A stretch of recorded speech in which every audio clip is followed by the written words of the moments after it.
What is up, guys? So in today's video, we're going to be installing these Project 9 upgraded performance brake pads for the Surron Light Bees. These brake pads also fit on the ERIDE Pros and the TALARIAs, the MX4s, MX3s, and it fits on the ERIDE Pros, the 2.0s and the 1.0s. The ERIDE 3.0 and the Talaria MX5 have a different, bigger brake pad. So what's cool about these brake pads is you can choose from a ceramic compound or a sintered compound. So I would recommend, if you're a street or you like to do a lot of wheelies, I would go with the ceramic compound.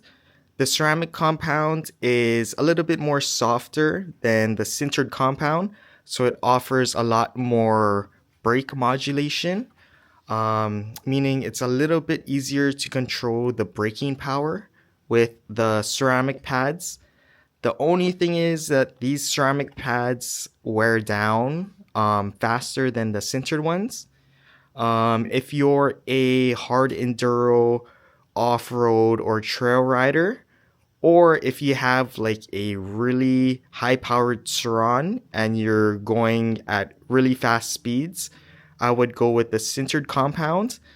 The sintered compound is a lot more harder material, and it has a lot more metal in it. So it does take a little longer to heat up and get to its full braking potential.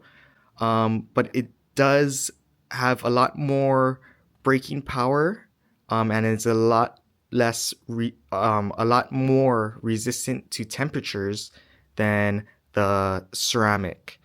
So let's get right into installing these on this bike. Okay, so first step is to take off these two Allens and remove our brake caliper.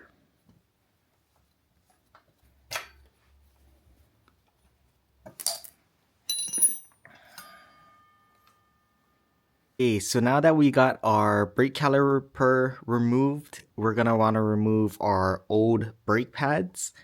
What's holding it in place is this pin. All you need is a 2.5 millimeter Allen wrench to take it out. But first, we're gonna want to remove this safety pin. Remove that, and then undo our brake pads. And just push it from the top and take it out from the bottom. Now we got our old brake pads out, and we're gonna put the new ones in. And it depends how badly worn down your brake pads were, but sometimes these pistons are sticking out a little bit. So you can use anything really. I'm just using my Allen wrench to push these pistons back and reset them. And then now I have my new brake pad set with the spring in the middle. I'm just gonna slide them in like that and install my cotter pin.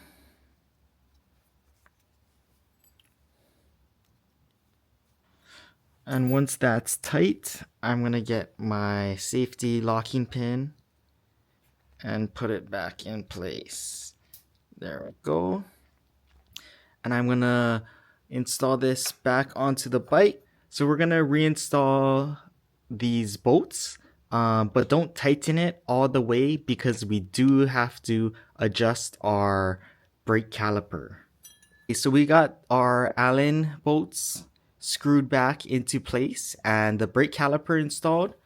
And make sure you don't tighten it all the way. Make sure you can still move this back and forth because we have to adjust our brake caliper and make sure that it is in the center So you do want to move this back and forth like so, and make sure that the brake pads aren't rubbing on the disc rotor.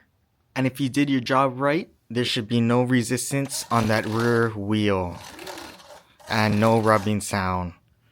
Alrighty guys, so if you do want to get these brake pads, I'm gonna have a discount code link in the description below. You can get 20% off of these brake pads, and stay tuned for the next video. Alrighty, thank you guys.